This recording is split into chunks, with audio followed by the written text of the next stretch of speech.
there's a mini map with like our objective, that's the green thing. I turned the music off. There was some radio music playing, but I didn't want that to be distracting. A little bit of background music can be relaxing, but I thought the rain sounds would be enough for you today. I'll sit here for a few more minutes and then maybe I will try to take us somewhere else, although I honestly don't know where I would go.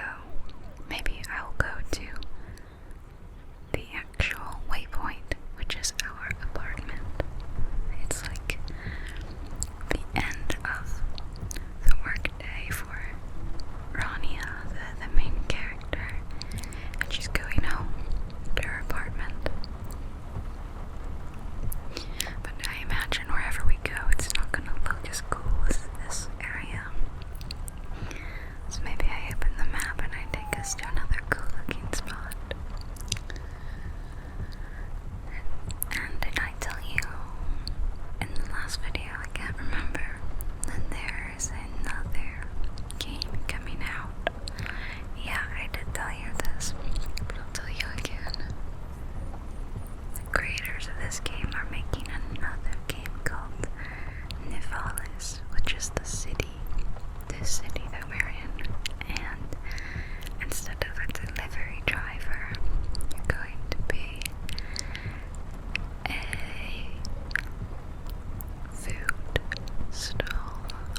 gas left in my car.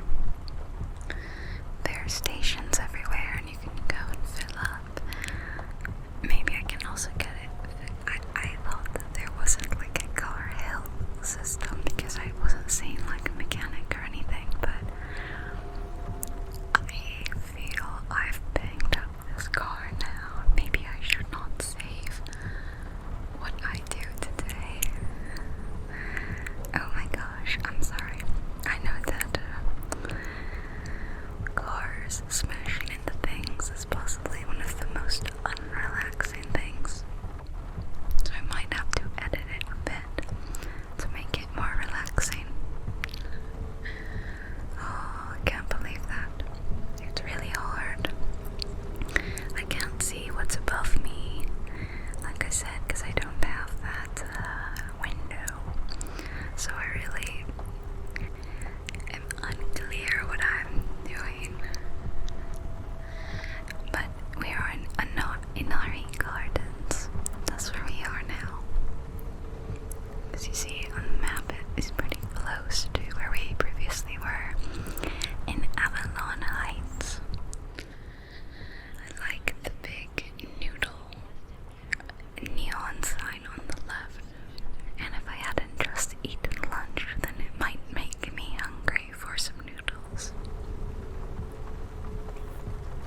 as Herb. Come on, guys, join me in this. We can change the world with H's. And some people even pronounce that letter as H instead of H. My partner is one of those people. I still say H because that's really ingrained in me since the time of being a young child learning to read the alphabet. So no H for me, but I will say Herb. Yeah. That's one thing that I will willingly change. But I saw my grandmother, and then because I wanted to see her the next morning as well and check on her again, I spent the night at my dad's house, who lives nearby. They both live close to each other, and then I live a while away. So, stayed with my dad, and that was nice to get to see my dad. And we got dinner together. We got some pizza from our favorite pizza place. We know the owner, he's a friend, and he's really sweet, so we enjoy getting to say hi to him and enjoy his amazing pizza. Although we didn't get to talk to him much, his dishwasher did not show up, so he was in the back washing the dishes. He's a hard-working guy. He does like most of the work in this place, even though he's hired other people. He does a lot, and he works like 6 days a week. It's crazy. Or maybe it's just 5 days, but the day he's taken off to be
bytes, but the V is written with a 7, so it's like SE7EN bytes. It's pretty well known in Central Florida because it was featured on diners, drive-ins, and dives, or whatever that show's called. So we love it. It's a bit of a drive for me because I don't live in the city really, but it's worth it because the food is incredible. Yes, if you're ever on vacation here, going to the parks, take a day out, go eat there. It's worth it, I promise. So there's a line usually around the building, and we got in a line, and it's hot. It's morning, but it's already hot. So we're standing out in the heat in the line, and we're ready to wait though. You know, we'll wait up to like half an hour to eat because it's so good. We've been there about 10 minutes when an employee came out and said, "Guys, I'm so sorry. Our computer system is down. We're not able to charge people like right now. You know, we can't use the card readers and stuff like that." And then someone else said, "Is anyone able to pay in cash?" And there's like 50 people in front of us, and no one had cash. But I had just gotten some cash. My lovely grandmother wanted to give me some gas money because I drove over to see her and, you know, look after her, so she had stuck some cash in my purse. And I tried to give it back to her, but she insisted. So I was like, wait, I actually have cash. I usually don't, you know. I'm such a millennial or whatever. I don't carry cash, but I, you know, happen to have some. So I shot my hand up and I like jumped up and down. I was like, I have cash. I will pay with cash.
use that word instead of husband and wife. Because we're legally married, yeah. But I don't know, we're not super fans of those terms. They sound weird and dated and boring. We use the term partner to help normalize the word partner for everyone. Yeah, everyone should be able to just say it if they don't want to specify their relationship. So we use that term, and pretty much all our friends also say that. And some are married, some are dating, some are in open relationships, and we all just use the term partner. Yeah, I think it's a nice, inclusive kind of term for everyone, and that's why we use it. Just so you know. But I am married, and I have been for almost 5 years. Kinda crazy. My anniversary is at the end of August, so it's kinda coming up soon. And time has flown. I can't believe that it's been 5 years. We're not gonna do anything fun because we're not really into doing expensive dates or stuff. We'd rather stay home and play video games or a board game. We're nerds. I convinced him to play Stardew Valley with me because now you can play split screen co-op. So we've really been enjoying it. He's gotten quite hooked on it. We're all the way in. We just started like last week, but we're already in autumn of our first year. And we're really on track to finish the community center very soon. I'm really excited because there's so much new content that happens after the community center that I'm excited for him to see because it's all brand new for him. So that's been fun, getting to sit on the couch. Our animals are near or on the couch with us, and cuddled up in blankets. Maybe there's ice cream and we play a game, and that's just a lovely night in to me. That's like the perfect end to a day. A cozy video game with your best friend. I hope you have fun times like that too, and that you have cozy games to play as well. Maybe you are playing Stardew Valley. It is one of the coziest games after all, one of the most wholesome. I am going to slowly stop talking now. I really, really hope that you enjoyed this video as much as I have enjoyed making it. My ultimate ASMR video it's like all my favorite sound and triggers, so I'm hoping someone out there is like me